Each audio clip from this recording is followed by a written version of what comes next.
Sungai Citarum di wilayah Karawang Barat tampak tenang sore itu. Arusnya mengalir pelan, membawa ranting dan daun-daun mati yang berguguran dari pohon-pohon di tepian. Bau khas lumpur bercampur dedaunan basah tercium samar, berpadu dengan udara lembab dan senyap yang mulai turun saat matahari condong ke barat. Di salah satu tikungan sunyi, duduklah seorang lelaki parubaya yang sudah akrab dengan tempat itu.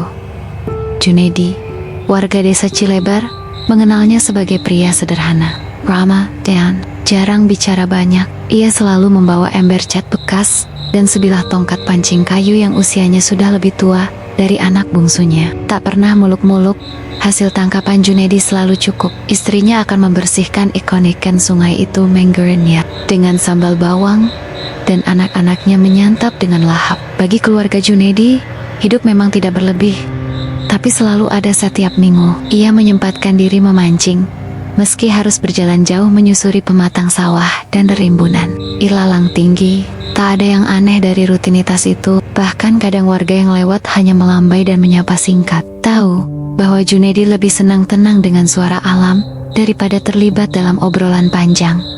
Namun, sore itu ada sesuatu yang berbeda.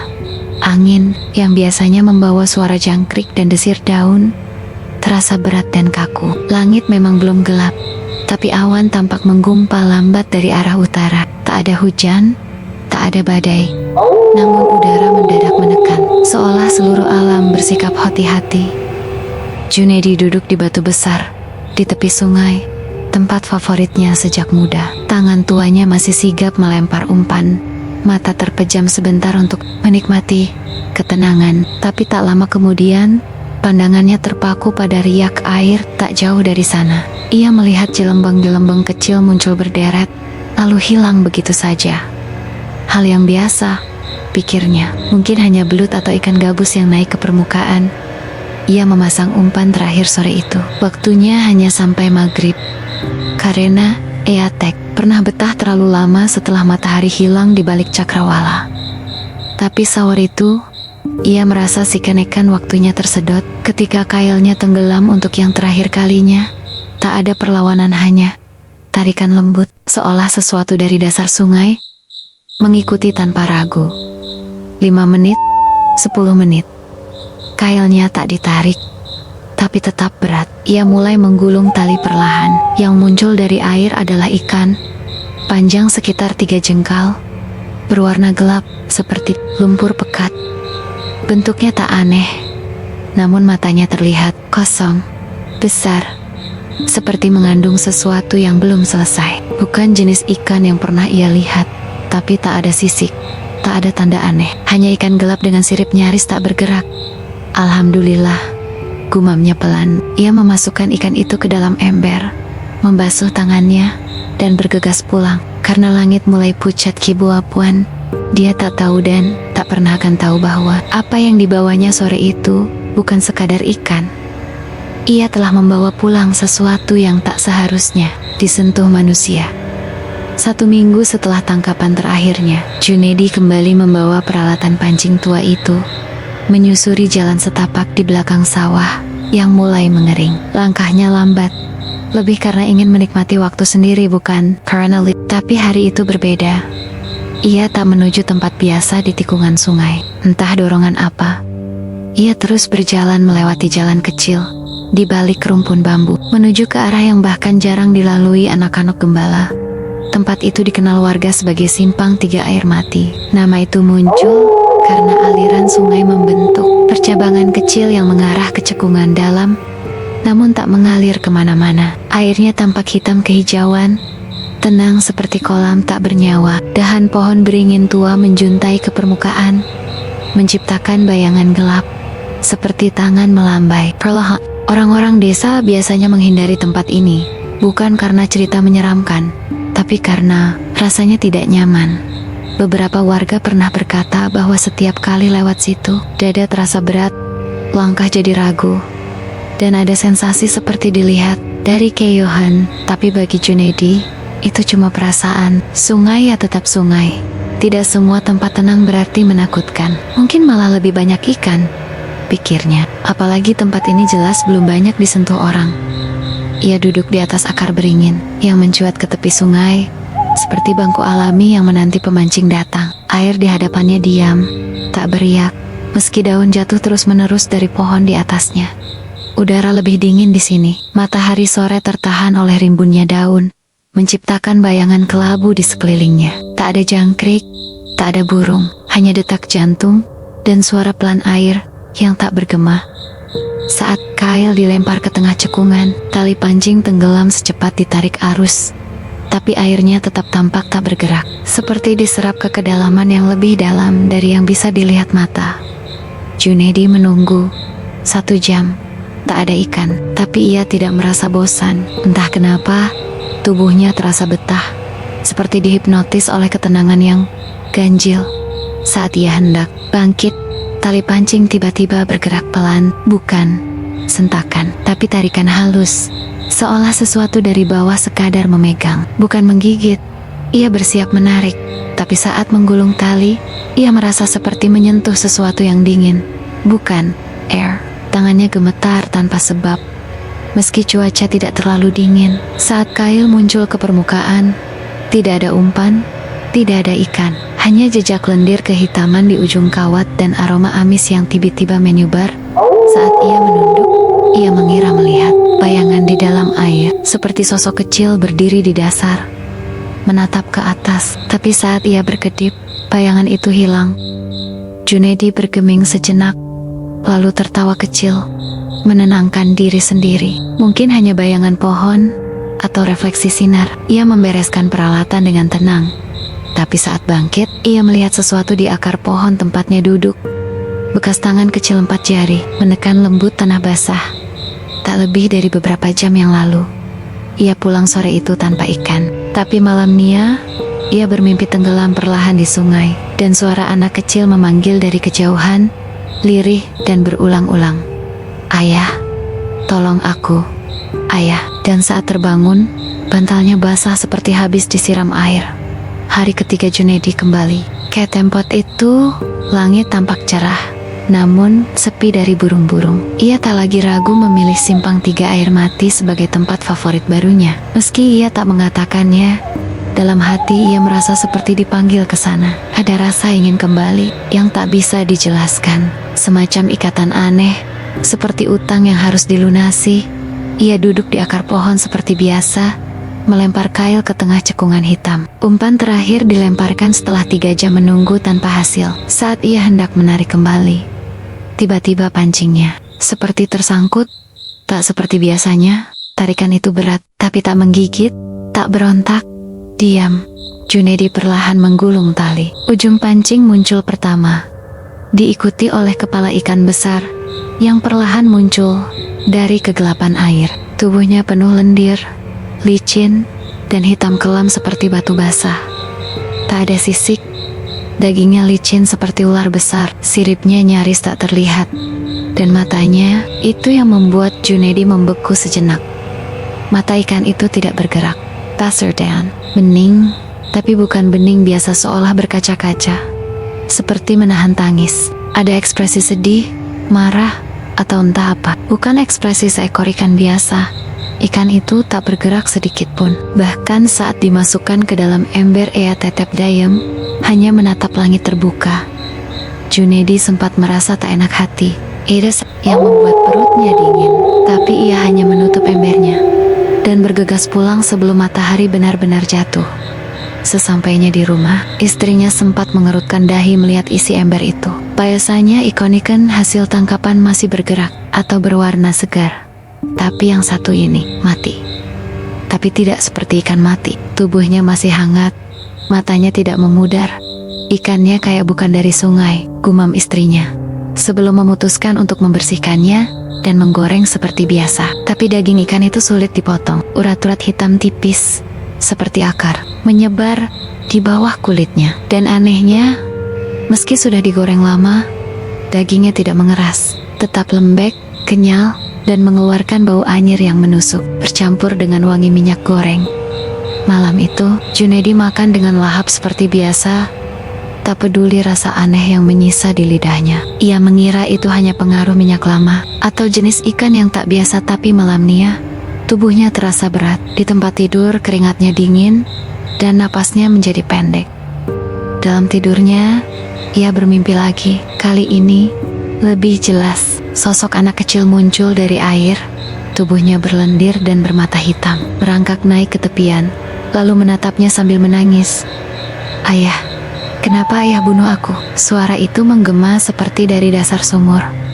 Junaidi terbangun dengan tubuh kaku dan mata terbelalak. Ia tidak bisa bergerak, tak bisa bicara, hanya bisa mendengar suara tangisan lirih di dalam kepalanya, seperti suara bocah yang kesepian atau terjebak. Dan di luar kamarnya, tanpa angin, daun pintu lemari kayu bergeser sendiri, berderit perlahan, seperti ada sesuatu masuk ke dalam rumah.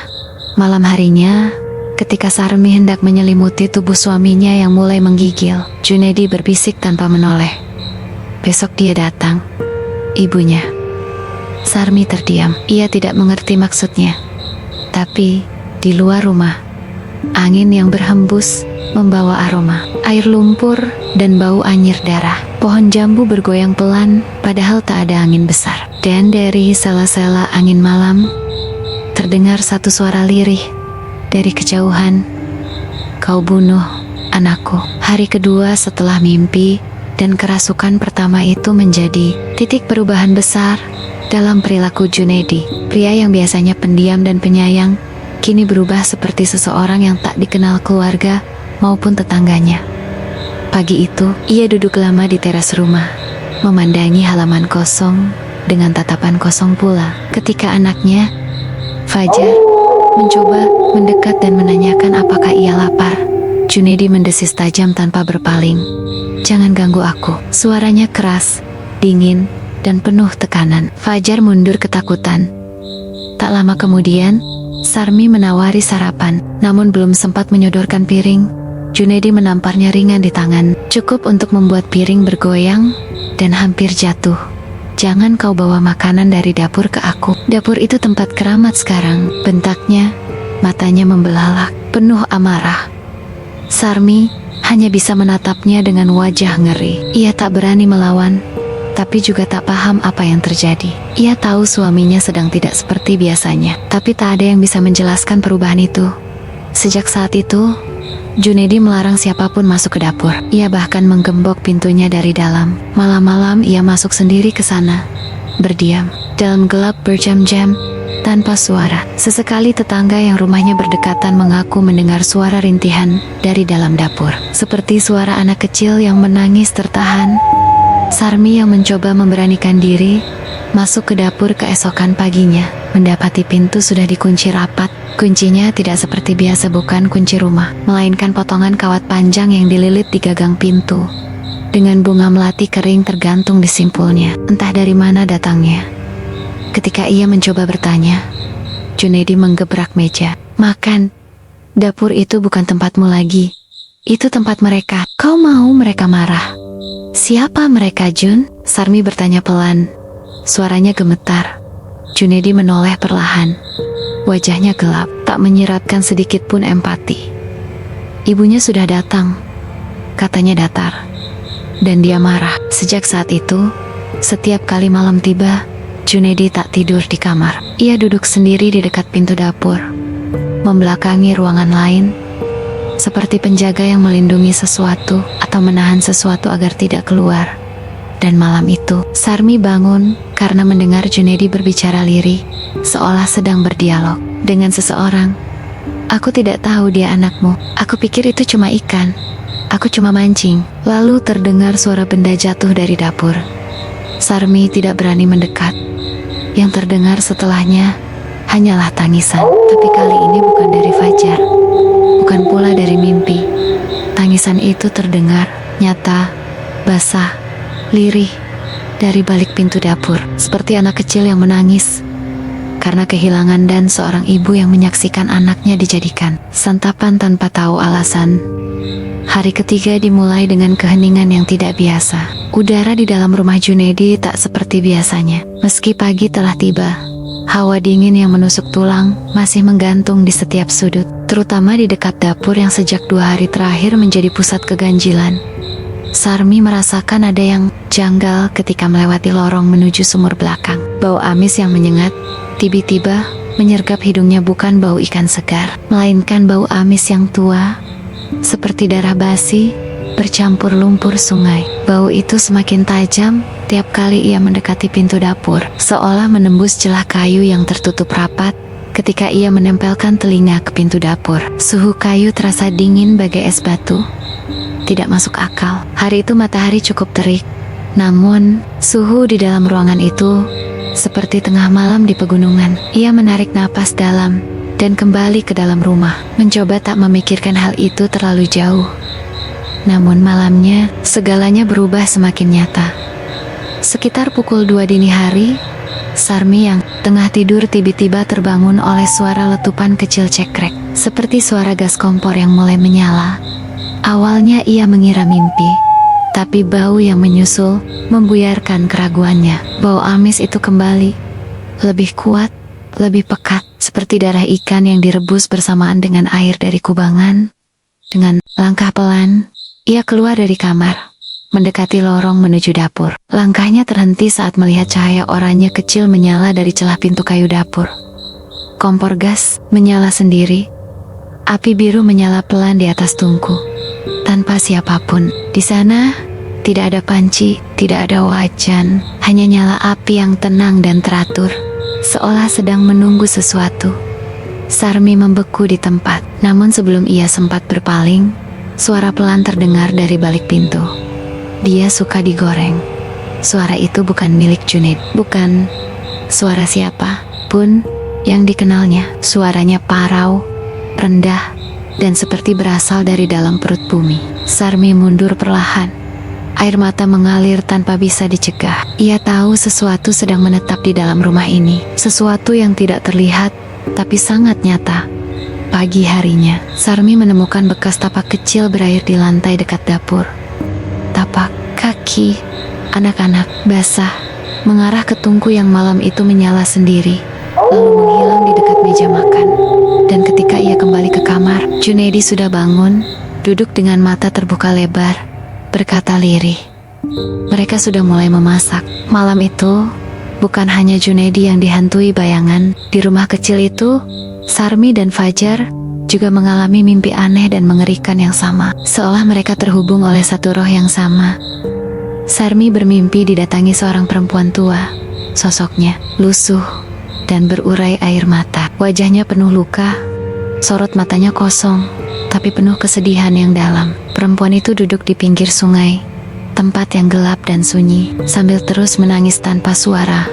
Dalam mimpinya, perempuan tua itu berbicara dengan suara serak dan berat.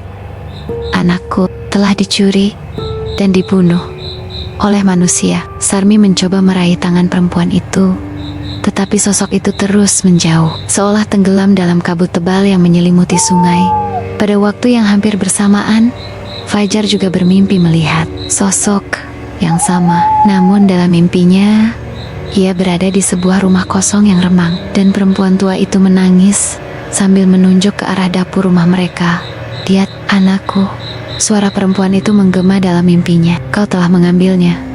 Kau telah membunuhnya." Ketika Fajar mencoba berbicara dan menenangkan perempuan itu, tiba-tiba bayangan gelap muncul, membungkam segala suara, dan mimpi itu berubah menjadi jeritan yang membangunkan Fajar dengan napas tersengal. Keesokan harinya, Sarmi dan Fajar saling bertukar cerita. Mereka terkejut mengetahui bahwa mimpi mereka persis sama wajah perempuan tua yang menangis. Kata-kata tentang anak yang dicuri dan dibunuh, dan rasa ketakutan yang sama menguar sampai ke tulang. Mereka mulai merasa bahwa roh yang mengganggu keluarga mereka bukan hanya ingin membuat teror, tapi juga menyampaikan pesan tentang sebuah kesalahan besar yang telah diperbuat seseorang di rumah mereka. Junaidi, meskipun semakin mengurung diri di dapur, kadang berbicara sendiri dengan suara yang tak bisa dimengerti oleh keluarganya, seolah berdebat dengan sesuatu yang hanya bisa dilihat oleh matanya sendiri. Sarmi menatap suaminya dengan rasa takut yang bercampur harapan. Ia ingin tahu siapa perempuan tua itu, siapa anak yang dicuri, dan apa yang harus mereka lakukan sebelum semuanya terlambat Ketika situasi semakin mencekam, tetangga-tetangga di sekitar rumah Junedi mulai bergosip dan khawatir. Mereka tahu ada sesuatu yang salah, tapi tak ada yang berani langsung mendatangi rumah itu, kecuali ketika Sarmi meminta bantuan. Akhirnya, seorang tetangga tua mengusulkan untuk memanggil dukun dari Lemah Abang, sebuah desa tetangga yang dikenal memiliki keahlian dalam hal-hal mistis dan makhluk halus. Dukun itu datang pada sore yang mendung, membawa tas kulit lusuh dan tongkat kayu yang penuh ukiran. Matanya tajam, seperti menyapu seluruh rumah. Saat memasuki halaman, ia melangkah perlahan ke dalam rumah, tidak berbicara banyak. Setelah beberapa menit di dapur, dukun itu berhenti, menatap ke sudut ruangan dengan serius. "Ada makhluk air di sini," katanya dengan suara berat dan dalam. Makhluk itu murka karena anaknya diambil dan dibunuh manusia. Junedi yang sejak beberapa hari terakhir makin pendiam, tiba-tiba mengangguk pelan. Suaranya kini berubah, berat dan dalam. Berbeda dari suaranya yang biasa aku tidak tahu. "Kalau itu anaknya, aku pikir hanya ikan." Dukun itu menggeleng. Makhluk itu tidak akan tenang sebelum anaknya dikembalikan. Dia marah karena di dunia manusia, mereka membunuh tanpa alasan, tanpa tahu bahwa yang mereka santap adalah darah dagingnya sendiri. Sarmi terdiam. Air matanya mengalir pelan. Ia mulai mengerti bahwa ikan yang mereka masak bukan ikan biasa, melainkan anak dari makhluk gaib sungai yang marah besar. Dukun mulai melakukan ritual sederhana, membakar dupa dan menabur garam di seluruh rumah, terutama di sekitar dapur. Ia membaca mantra dengan suara pelan yang menggema dalam keheningan malam. Namun, meskipun sudah ada usaha untuk menenangkan makhluk itu, amarah dan kesedihan masih menyelimuti rumah Junedi. Suara tangisan dan bisikan masih sering terdengar, seakan-akan roh itu belum mau berhenti mengganggu. Malam itu, Junedi kembali kesurupan lebih parah dari sebelumnya, berbicara dengan suara yang serak dan penuh dendam. "Anakku, kau bunuh dia, aku akan membalas." Setelah malam penuh kesurupan yang menghancurkan ketenangan keluarga Junedi, perlahan kebenaran mulai terbuka. Dukun dari Lemah Abang kembali ke rumah itu pada pagi hari, membawa sesuatu yang lebih berat dari sekadar ritual. Ia duduk bersama Sarmi dan beberapa tetangga dekat, lalu menceritakan legenda yang sudah lama tersembunyi di Sungai Citarum, khususnya di daerah Karawang. Menurut dukun itu, ikan yang Junedi tangkap dan goreng bukan sembarang ikan biasa. Ikan itu adalah jelmaan dari anak makhluk gaib penghuni sungai yang dikenal sebagai penjaga alam air. Anak makhluk itu sering muncul dalam bentuk ikan hitam besar, dengan mata yang berkilat gelap dan diam seperti batu, untuk mengawasi manusia yang masuk ke wilayahnya. Namun, suatu saat anak itu terlihat terlalu lama di permukaan, menampakkan dirinya kepada manusia, dan akhirnya tertangkap. Makhluk air yang berwujud seperti perempuan tua yang menangis itu adalah ibunya yang selama ini menjaga dan merindukan anaknya. Junedi yang polos dan tak tahu apa-apa malah membawa pulang dan menggoreng anak tersebut tanpa sadar telah melakukan pembunuhan terhadap makhluk suci sungai. Dukun menjelaskan bahwa makhluk gaib itu memiliki kekuatan besar untuk membalas dendam, bukan hanya dengan gangguan halus, tapi juga dengan mengambil nyawa orang yang mencelakakan anaknya. Sarmi menangis, merasakan berat beban yang kini menghimpit keluarga mereka. Ia menatap suaminya yang masih sering kesurupan dan bertingkah aneh, seolah-olah roh makhluk itu sudah menyatu di dalam tubuh Junedi. Malam itu, suasana rumah makin mencekam. Lampu redup bergoyang pelan, suara gemerisik dari sudut ruangan, dan aroma amis yang tak pernah hilang seolah menjadi pengingat bahwa hukuman atas perbuatan mereka belum selesai. Hari keempat setelah kejadian aneh itu, suasana di rumah Junedi semakin mencekam. Keluarga dan tetangga merasa gentar karena kesurupan yang dialami Junedi sudah di luar kendali. Tiba-tiba, tanpa peringatan, Junedi jatuh tersungkur di tengah rumah. Matanya berubah gelap, napasnya tersengal, dan tubuhnya bergetar hebat seperti tersengat listrik. Suara jeritan yang memilukan keluar dari mulutnya. Namun suara itu bukan suara pria paruh baya yang selama ini mereka kenal. "Anakku, kembalikan anakku," teriaknya berkali-kali dengan suara perempuan tua yang parau dan penuh amarah. keluarga dan tetangga hanya bisa terpaku melihat sosok Junaidi yang sudah seperti berubah rupa menjadi wadah amarah dan kesedihan makhluk gaib itu. Tubuhnya bergerak-gerak, tidak terkendali, seolah sedang berperang melawan sesuatu yang ada di dalam dirinya. Sarmi berusaha menenangkan, tapi setiap kali mendekat, ia merasakan hawa dingin menusuk hingga ke tulang. Suara jeritan itu bergema di seluruh rumah, mengisi ruang kosong dengan energi negatif yang membuat udara terasa berat dan sulit untuk bernapas. Dukun dari lemah, abang yang sejak awal menangani kasus ini kembali dipanggil. Ia segera melakukan ritual pelindung dengan membakar dupa, mengucapkan montera-montera kuno yang dipercaya bisa meredam roh marah. Namun, amarah makhluk itu terlalu besar untuk ditaklukkan dengan ritual biasa. Junaidi tetap meronta dan berteriak, campahan, mengguncang rumah kecil itu dengan keganasan yang tak pernah mereka saksikan sebelumnya. Malam itu menjadi malam terberat bagi keluarga Junaidi. Jeritan itu terus mengiang, mengoyak keheningan, dan meninggalkan luka dalam jiwa setiap orang yang mendengar. Beberapa hari setelah kesurupan hebat yang dialami Junaid, gangguan tak hanya berhenti di dalam rumahnya. Suara dan bayangan aneh mulai menyebar ke lingkungan sekitar. Beberapa tetangga melaporkan mendengar suara tangisan anak kecil yang menusuk hati berasal dari dalam sumur tua yang ada di halaman rumah Junaidi. Tangisan itu terdengar saat malam menjelang, membuat siapa saja yang mendengar merinding dan takut untuk keluar rumah. Tak hanya suara, ada juga yang melihat bayangan anak kecil yang berjalan di pekarangan rumah. Bayangan itu sering muncul saat remang senja dan cepat menghilang ketika didekati. Wajahnya samar, tetapi sorot matanya tajam penuh kesedihan dan kemarahan. Keanehan ini menimbulkan rasa takut yang meluas. Beberapa tetangga mulai menghindari rumah Junaidi, bahkan mengunci pintu dan jendela rumah mereka lebih awal dari biasanya. Suasana kampung yang biasanya damai berubah menjadi mencekam. Anak-anak yang biasanya bermain di sekitar rumah pun mulai enggan datang, dan orang dewasa saling bertukar cerita tentang makhluk gaib yang mengganggu. Mitos dan cerita lama tentang makhluk penghuni sungai pun kembali beredar dengan cepat, menambah ketakutan. Sarmi dan keluarganya semakin terisolasi. Mereka merasa terkucilkan dan putus asa, sementara Junaidi tetap dalam keadaan kesurupan yang tidak menentu. Rumah yang dulu penuh kehangatan kini terasa seperti penjara yang dikuasai oleh roh yang marah dan sedih. Dukun dari lemah abang akhirnya memutuskan untuk melakukan ritual pemulangan arwah anak makhluk sungai itu di tepi sungai Citarum, tempat asal semua malapetaka bermula. Ritual ini dianggap sebagai satu-satunya cara untuk meredakan amarah makhluk gaib yang sudah mengguncang kehidupan Junaidi dan keluarganya. Pada hari yang telah ditentukan, keluarga Junaidi, dukun, dan beberapa tetangga yang berani berkumpul di Tipians. Mereka membawa sesaji lengkap dengan dupa, bunga, dan air suci. Udara sore yang biasanya tenang berubah menjadi dingin menusuk. Angin berhembus kencang dan kabut tebal menyelimuti permukaan air.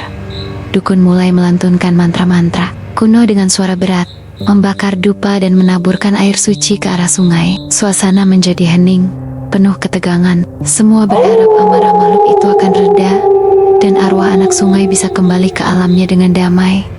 Namun, tiba-tiba Junaidi yang berdiri di samping dukun terpincang-pincang dan jatuh pingsan. Tubuhnya terasa panas seperti terbakar.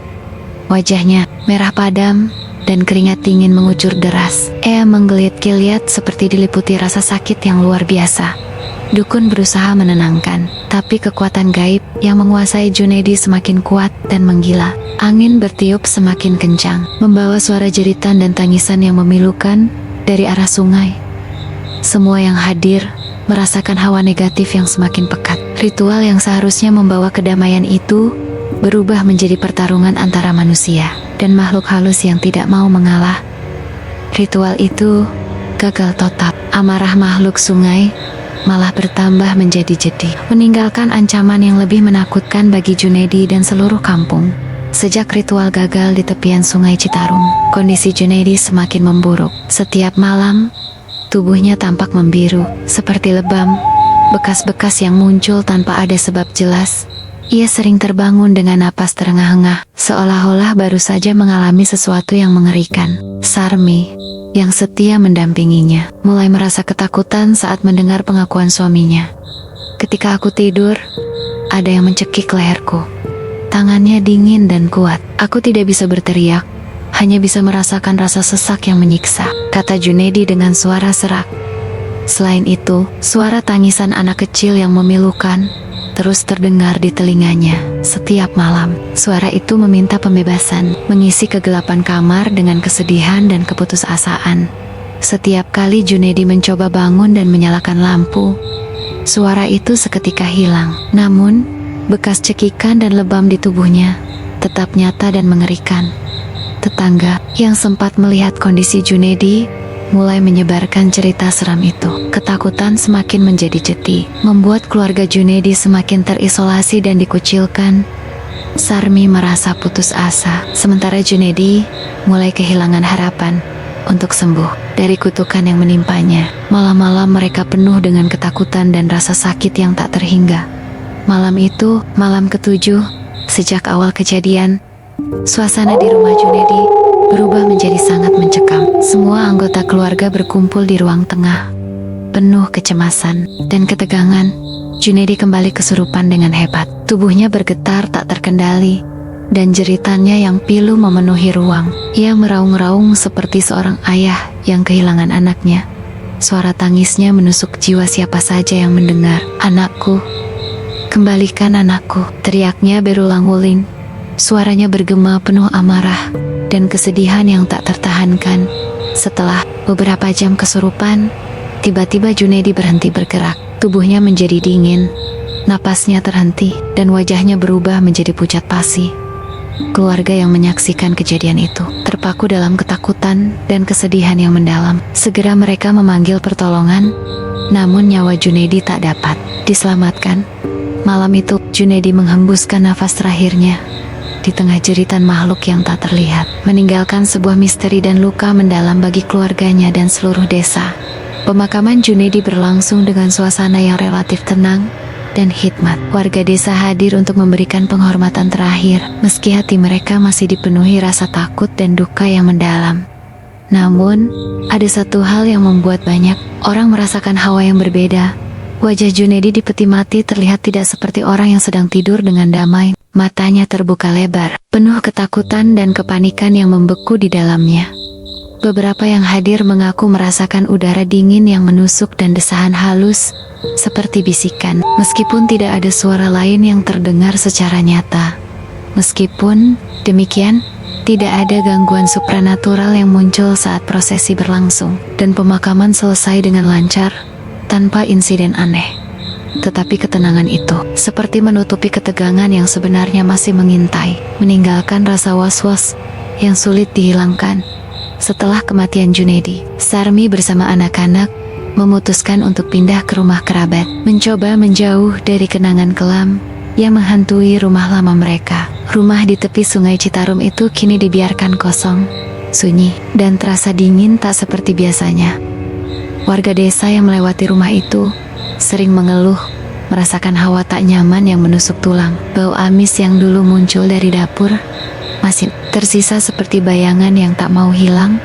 Banyak yang mendengar suara aneh, terutama di malam hari. Dari dapur yang kini tertutup rapat, terdengar suara air ditimba dan gemericik halus, seolah-olah seseorang sedang mengambil air dari sumur. Dalam diam, suara itu datang tanpa wujud, meninggalkan ketakutan mendalam bagi siapapun yang berani mendekat. Rumah itu menjadi simbol kesepian dan kutukan yang belum usai, menunggu hari yang tak pasti untuk membuka tabir misterinya kembali. Setelah kejadian tragis yang menimpa Junedi, warga desa Cilebar mulai menjaga jarak dari spot memancing di tepi sungai Citarum yang dulu sering didatangi pria itu. Spot itu kini dianggap angker dan penuh bahaya. Para pemancing yang biasa berkumpul di desa tersebut sepakat untuk tidak lagi memancing di sana, terutama saat senja dan malam hari. Ada rasa takut yang sulit diungkapkan dengan kata-kata, seolah-olah sesuatu yang tak terlihat mengawasi dan menunggu. Bahkan anak-anak kecil yang bermain di sekitar sungai diajarkan oleh orang tua mereka untuk tidak mendekati lokasi itu. Setelah matahari mulai tenggelam, larangan ini tidak pernah diucapkan secara resmi, namun diterima sebagai aturan tak tertulis yang harus dipatuhi demi keselamatan bersama. Desa pun menjadi lebih sunyi di bagian sungai itu, sebagai bukti penghormatan sekaligus ketakutan terhadap makhluk gaib yang pernah dirasuki oleh Junedi. Beberapa bulan setelah kejadian yang menimpa Junedi, suasana desa Cilebar tetap menyisakan rasa takut dan misteri yang tak terjelaskan. Suatu hari, anak tetangga bernama Dika, yang berusia sekitar 10 tahun, mengaku mengalami pengalaman yang membuat seluruh desa bergidik. Dika berkata bahwa suatu sore ia melihat sesosok ikan besar yang aneh di parit dekat rumah Junedi. Wajah ikan itu sangat berbeda, terlihat seperti wajah manusia, dengan mata yang penuh kesedihan dan amarah. Tidak hanya itu, Dika juga mengaku mendengar suara samar yang mengerikan, seolah-olah ikan itu berbicara dengan nada pilu dan marah, mengucapkan kata-kata yang menggema di telinganya. "Ayahku makan aku." Cerita Dika segera menyebar ke seluruh desa, menambah kepercayaan bahwa kutukan dan kemarahan makhluk gaib itu masih belum reda. Banyak warga yang mulai menghindari parit tersebut dan mengingat kembali larangan memancing di spot itu. Legenda ikan, siluman dengan wajah manusia, dan suara penuh kesedihan itu pun menjadi bagian dari cerita rakyat desa Cilebar. Diwariskan dari generasi ke generasi sebagai peringatan agar tidak melanggar batas antara manusia dan dunia gaib. Kisah Junedi dan ikan siluman dari Sungai Citarum ini bukan sekadar cerita biasa. Ia adalah pengingat bahwa alam gaib dan dunia manusia saling bertaut dengan batas yang harus dihormati. Apa yang tampak sepele, seperti memancing di sungai, bisa membawa konsekuensi yang tak terduga ketika kita tak peka terhadap peringatan dan tanda-tanda yang ada. Dari pengalaman tragis Junedi, kita belajar bahwa keserakahan dan ketidaktahuan akan dunia gaib bisa berujung pada bencana yang tak hanya menimpa diri sendiri, tapi juga keluarga dan orang-orang di sekitar kita. Untuk itu, hormatilah alam dan segala makhluk yang hidup di dalamnya. Jangan pernah meremehkan suara-suara dan peringatan dari alam yang terkadang tersembunyi dalam bentuk mimpi, lesekan, atau kejadian aneh. Jangan melanggar batas-batas yang telah ditetapkan oleh alam dan makhluk halus penjaga tempat-tempat yang kita karena kadang ketika kita menculik sesuatu yang bukan milik kita, kita membuka pintu-pintu petaka yang sulit ditutup kembali. Semoga kisah ini menjadi pelajaran dan peringatan bagi kita semua. Jagalah sikap dan hati kita ketika berhadapan dengan alam dan misterinya, agar kita terhindar dari mara bahaya yang tak kasat mata.